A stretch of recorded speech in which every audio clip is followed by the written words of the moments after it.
The real work for the Chicago Bears is just around the corner. The Chicago Bears are going to have to make cap cuts and casualties, and one of the people that could be a part of that is DeAndre Swift, but he talks about why he doesn't want to leave Chicago, but he is in the realization of what could come next with this. We're going to talk about the cap casualties that could come for Ryan Poles, and Caleb Williams just got some brutal but honest criticism and what could make his game truly elite. We're going to talk about all that and more right after this.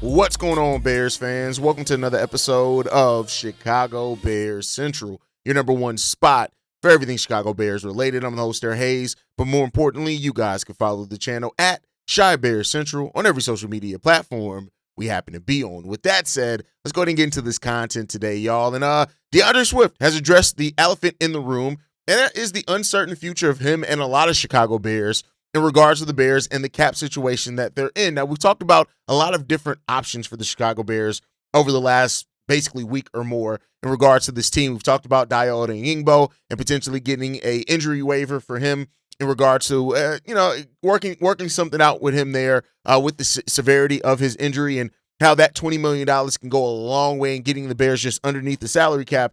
You still need some other either restructures or some interesting things to happen outside of that to get the space that's needed to add the premier edge that we hope that the Bears are going to add this season.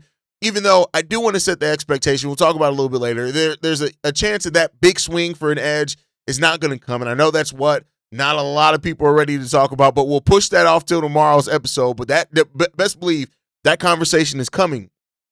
But I do want to look at this, right? When you look at DeAndre Swift, of course, and what him and Kmet were able to do last year, it was great. And having that two-tone backfield is something that you really want. The two-pronged backfield is probably better than two-tone backfield because what tone am I talking about? Nonetheless, that two-pronged backfield for the Chicago Bears, a really good 1-2 punch with him and Kmet, and it was great. It was the third best rushing attack in the game of football last year, and with Kmet, not really being a part of the consistent lineup early in the season, that could probably get even better for the Chicago Bears next year, right? But DeAndre Swift understands more than anybody as a veteran that's been cut before or had to be moved before that he could end up being a casualty this offseason. He said this in regards to his potential of leaving Chicago. He says this: I have no idea, but hopefully I did enough for them to want me back because I know I don't want to go anywhere else.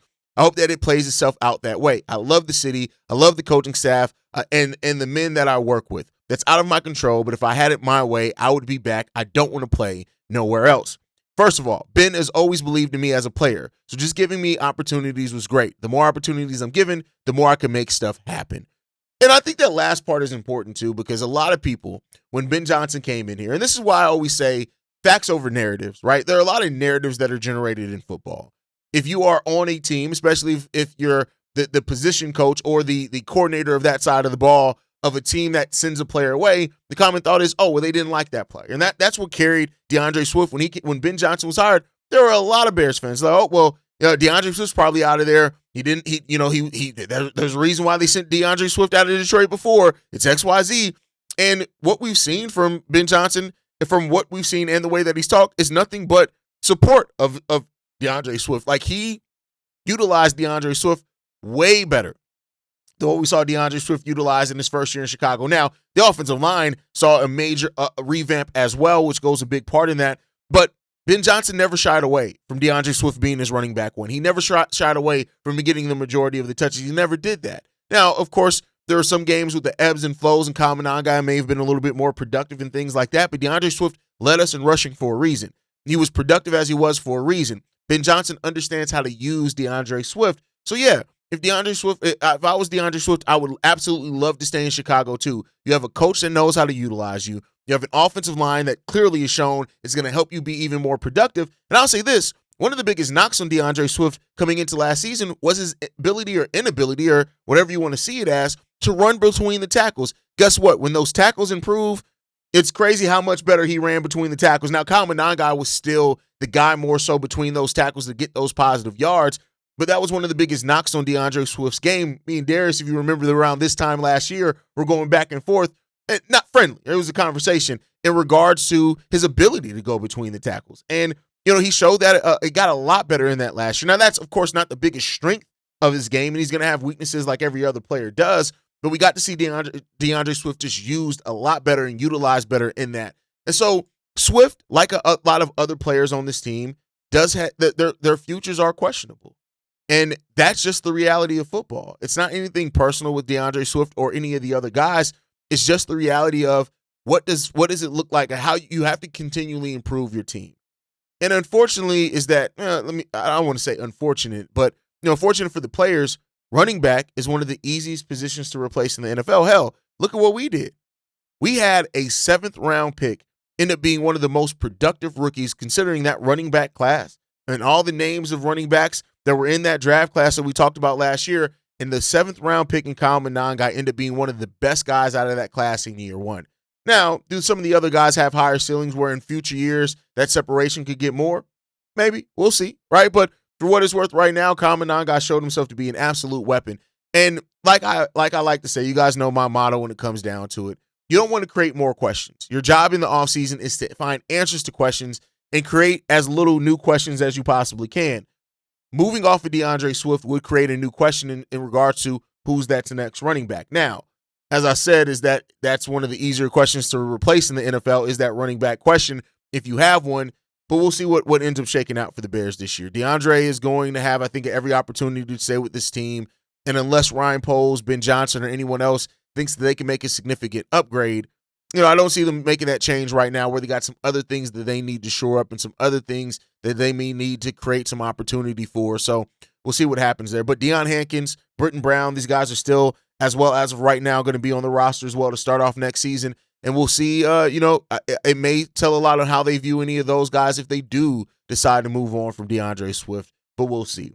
But DeAndre is one of the few players, one of a few players on this team that could be a cap casualty this offseason. And that's just the reality of football in every offseason. You have cap casualties, you have guys that you end up having to cut, you have guys that you end up waiving, and it doesn't mean that all those guys are bad. It's just the reality of football. And so I wanted to take a look at these guys that could be cap casualties for the Chicago Bears this year, right? And that these again, I'm not saying that all these guys are going to be cut. I'm just saying that how it would benefit the Bears, what the Bears would actually get from cutting these guys. That's what we're looking at here. Again, not saying all these guys are going to be cut, not saying any of these guys that I want to be cut either. It's just the reality, again, of the game of football. And the one that I think is most likely to be cut but doesn't carry as big of a cap savings is probably Roschon Johnson. For all the reasons we just talked about DeAndre Swift possibly being cut.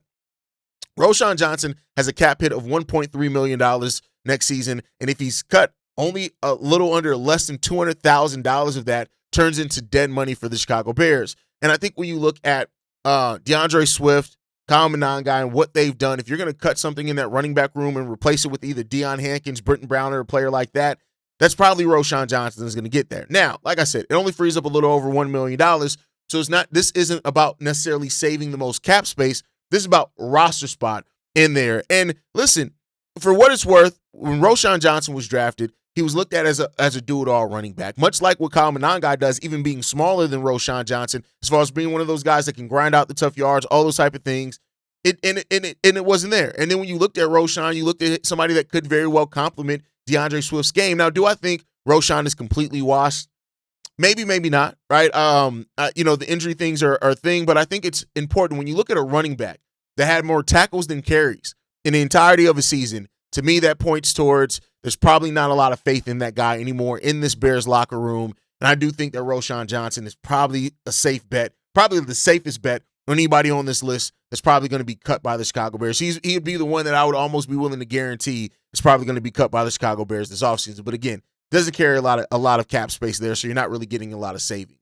The next guy, Tremaine Edmunds. Now, Tremaine Edmunds had what I feel is a very good bounce back year last year. One of his best years is probably his best year in coverage as a Chicago Bear. And I think you got to remember, that's why the Bears signed him. When they signed him in that offseason, he was one of the best coverage linebackers in the game of football. And while he always had over 100 tackles and things like that, it always felt kind of disappointing per the production. Now, I will say this, because TJ Edwards may start off the season, not healthy. Maybe you want to keep some continuity there in that linebacker spot. But for what it's worth, Tremaine Edmunds has a cap hit of $17.43 million next season. It will be a cap savings of $15 million to cut him. You only convert into a little under $2.5 million of dead money if you do cut him. And so therefore, I do think that there's a big chance that he could end up being cut, just in my personal opinion. And I do think it's something that you have to look at if you're the Chicago Bears. Again, this is just my personal opinion. I'm not saying it by any stretch of the imagination that this is just a foregone conclusion and is a guarantee to happen. But I do think this is something that you have to look at and say, all right, there's a pretty big chance that Tremaine Edmunds may get the boot here. And if that ends up happening, I think that it's something that you obviously have to look at and say it makes some sense financially. And when you look at some of the linebackers in this draft as well, it makes some further sense there. So Tremaine Edmunds is definitely somebody who could be cut by the Chicago Bears next year. Next up, and this one is one that I don't think is likely to be a cut. If you do, I think he's more likely to be traded than cut. But even then, I think that he's going to stay here, and that's Kmet. Kmet has a cap hit of $11.6 million next year. And if you cut him, that's a savings of $10 million. Only $1.6 million of that turns into dead money for the Chicago Bears. But when you look at Ben Johnson, his love of the 12-man personnel, I think when you look at that, I don't think Kmet's going anywhere anytime soon. I'll say this. I don't know if Kmet is a Bear the entirety of his contract, but I don't think he's going anywhere this season. I think the Bears have other things that they need to focus on, both in the draft and free agency. Now, maybe next year in the draft, they may look at a tight end to get him to, especially with, at that point, you're probably Caleb Williams' contract extension is probably already in the books. You're looking at getting ready for contract extensions of your rookie class that you got. And so then you may look to do something. But I'd be willing to bet Kmet stays with the Chicago Bears. But for what it's worth, that's what it would be if you did cut him. A savings of $10 million, only $1.6 million in dead money. And, that's cap savings there. Next up, DeAndre Swift, the player that we just talked about. He has a cap hit in 2026 of $8.8 million. If you cut him, you get a savings of $7.47 million. Only $1.3 million of that turns into dead money if you were to cut him. And so there's that. There's $7 million in cap space to be saved there. And again, if you want to go younger and cheaper, that's something that we see teams do consistently at the running back position, and they're able to really just never really drop a beat when it comes down to that. So I do think with Swift leading the third best rushing attack, him and Kyle Monangai, I think there's a pretty good chance of bringing that back. And, with the Bears looking to take a step forward, but it is an option out there that the Bears may have to explore depending on what the market has, what they can acquire, those type of things. And I think that that's something that you have to look at also, and I wouldn't be surprised. But with that new look offensive line, what the DeAndre Swift and Kyle Monangai have already shown to do, I think there's a big chance, and it should be, of those guys both returning and us running it back with that same running back duo. But again, running backs come cheap, and you always have to look at it there. And then the last guy that I don't think has any chance of being a cap casualty. If you're gonna move him, you trade him. And I think there are teams that legitimately have an interest in DJ Moore to where you will never have to just cut him and waive him outright. And so with that though, he has $28.5 million cap hit next season. If you were to waive him, only $4 million of that turns into dead money. That's $24.5 million in savings right there. So that is the biggest one that you can get for the Bears. If the Bears were able to, for example, if they decided to cut DJ Moore and Tremaine Edmunds, that would immediately flip them to have some pretty decent cap space to do some things with this offseason. It does create a little bit of a gap there to where you can go out and try to get Trey Hendrickson if you want to, but then that eats into most of that space that you've created. But again, you can restructure DJ Moore as all these guys. That's the thing what important about all. You can restructure almost all of these guys as well to save yourself some money, and then at that point you're not moving off of any of them. I don't think that DJ Moore is going to really be a cap cut. It doesn't make any sense with the value that we know wide receivers have around the league. There are going to be a number of teams with young quarterbacks that want a safe option, right? A consistent option there at the wide receiver spot. So I don't think the Bears would ever be in a position, even if they want to move off of DJ Moore, to where they would have to cut him. I think that there's a potential where they do move off of him to create some space, but I think there are going to be more than enough trade opportunities there to where you don't have to cut him outright. But with Luther Burden, Rome Odunze, some of the other wide receivers that are out there on the market as well that you can bring in, there's a possibility there. And like I like to say, anybody who has the mindset, oh my God, we can't possibly let go of DJ Moore, I don't say that. Now, I'm not saying that I'm going into the offseason with the goal of moving DJ Moore, but if you really want to improve your team and DJ Moore is the vehicle to really get what you need to improve it and turn that defensive line around and turn that defense into what it needs to be for you to be a legitimate threat, I think that there's enough talent on this roster already with the wide receiver position and out there that's going to be cheaper to where you still have a very deep wide receiver room while also shoring up something else. And that could be where you end up placing this with DJ Moore. And that's the only really thing that I look at. As far as just the people that are like, oh, we just have to waive DJ Moore just because, or we just have to move DJ Moore just because, I don't agree with that. But I do realize that every offseason you have to make tough decisions. And DJ Moore may end up being that tough decision for the Bears this offseason just by the nature of how everything else is shooking out. And we'll see. Again, not guaranteeing it at all, not by any stretch, but it is something that is a realistic possibility for the Bears this offseason and one that could have to happen if you really want to improve one of your biggest weak spots and improve that defensive line.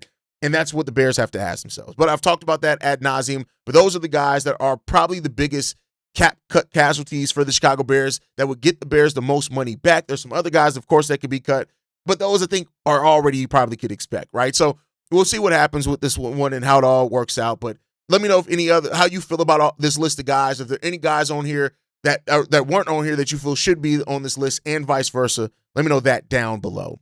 But I do want to talk about the Bears free agents. There's a number of Bears free agents that are probably going to walk this offseason. And I want to talk about some of those guys, right? Number one, Braxton Jones. The only thing that I think could keep Braxton Jones here for the Chicago Bears this offseason is the fact that Ozzie Trapillo is hurt. And the Bears, with what they've built up with continuity on that offensive line, they may want to keep that going. And if they want to keep that going and not have to worry about relearning something, Braxton could stay in there. Now, you still have Theo Benedict, who very well could start for you, and Braxton Jones could be that depth piece that I think has always suited him best, and that's perfectly fine. But then again, it's up to Braxton too. Braxton can choose to go elsewhere. Does he want to stay in Chicago? Does he want to go elsewhere? And that's what it comes down to. There's no doubt that Braxton Jones has his struggles. He's also had some games where he's looked pretty damn good. But there is an argument to keep Braxton Jones because of the injury to Ozzie Trapillo if the price is right. That's what it comes down to. But I do think likely scenarios that Braxton Jones is gone at the end of the year. And I think that we can draft a guy to bring some depth, maybe even draft a guy that could be a stopgap starter for you. So it just comes down to what Dan Rouchard, what Ben Johnson, and what Ryan Poles really sees as the value there. But I think Braxton Jones is pretty safe that he's going to walk in free agency. Next up, C.J. Gardner-Johnson. And I'll put C.J. Gardner-Johnson / Nashawn Wright here, right? I think both those guys are probably in the same boat. Nashawn Wright's probably gone just because of the cost, right? But he's going to get money, and because of how he's moved around, he's in his right to want to go where he's going to get paid the most. And I just don't think the Bears are in a position to be able to give him that. Shout out to him being a ball hawk. There's some problems with him in coverage. It is what it is. And C.J. Gardner-Johnson, great. I love what we got in C.J. Gardner-Johnson. Came in as a veteran, stepped in right away, all those type of things. But here's the thing with C.J. Gardner-Johnson is that he was there to replace Kyler Gordon. And C.J. Gardner-Johnson, his age showed at times last year with dealing with those quicker wide receivers. And Kyler Gordon doesn't have that problem. Now, I can make a case also for C.J. Gardner-Johnson to stay if he's willing to take a team-friendly deal because of the flexibility that it offers Dennis Allen's system. But I think it's pretty safe to say Nashawn Wright, C.J. Gardner-Johnson, they're probably both gone at the end of the season. They're probably not going to make their return. And then lastly, Jaquan Brisker. This is the biggest question mark here.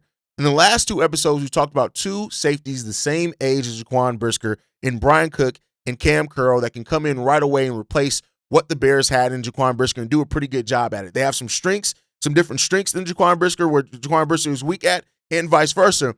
But it comes down to this. Jaquan Brisker stayed healthy last year. And if the Bears see that health as a reason to double down with him and to give him another opportunity, they should do that.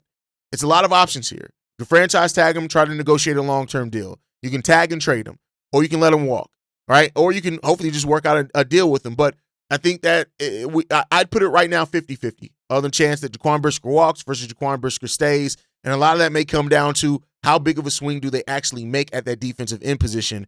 That matters as well in that one. But let me know what you guys think on that list down below. I want to end this episode talking about this quote from Lou Riddick in regards to Caleb Williams, where he said this.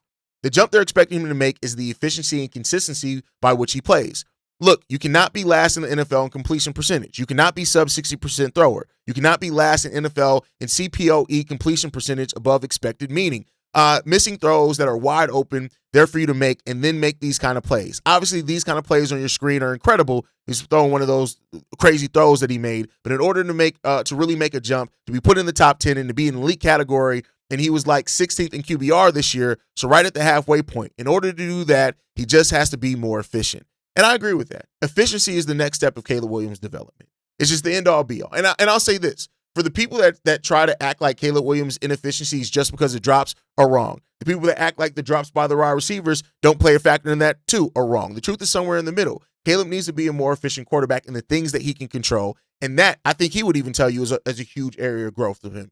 If he can grow in those areas legitimately, that's what's going to put Caleb Williams in legit being an MVP candidate. I'm not just talking about being an elite quarterback. I'm talking about being a legit MVP candidate if he can get that efficiency down. That has to be the next step for Caleb Williams this upcoming season, in my personal opinion. He get those accuracy issues, he gets that completion percentage up, everything else is going to go up. The yards, the touchdowns, all that stuff's going to go up. And if you wide receivers also can stop the drops, that's going to go up. Ben Johnson's already talked about. They're going to work on drops this offseason. So if they can get those things together, Caleb Williams, I have no doubt about it, in 1, 2, or 3 years is going to be an MVP candidate if he can get that done. And I would love to be able to say that the Chicago Bears have an MVP. But let me know what you guys think on all of that down below. The Chicago Bears went from worst to first. We already know that. Now you got to get into having the contender problems. We've got talent. We've got expectations. Now you got to make the right decisions to get yourself over that hump. You keep Swift. You move on for Edmunds. Is DJ Moore really safe? All these questions are important to what the Chicago Bears are trying to accomplish this offseason. And more importantly, is Caleb Williams ready to make that elite leap? And we'll see. Make sure you guys are following us at Shy Bear Central. You can send us any feedback, questions, comments, concerns. ChicagoBearCentral@gmail.com. And lastly, if you want to leave a text message and our voicemail for the mailbag, the number to do so, 773-242-9336. We are the number one spot for everything Chicago Bears related. But that is thanks to you, lovely and beautiful people. And like I like to end every episode on, Chi-Town up, but Bear down. Love you guys.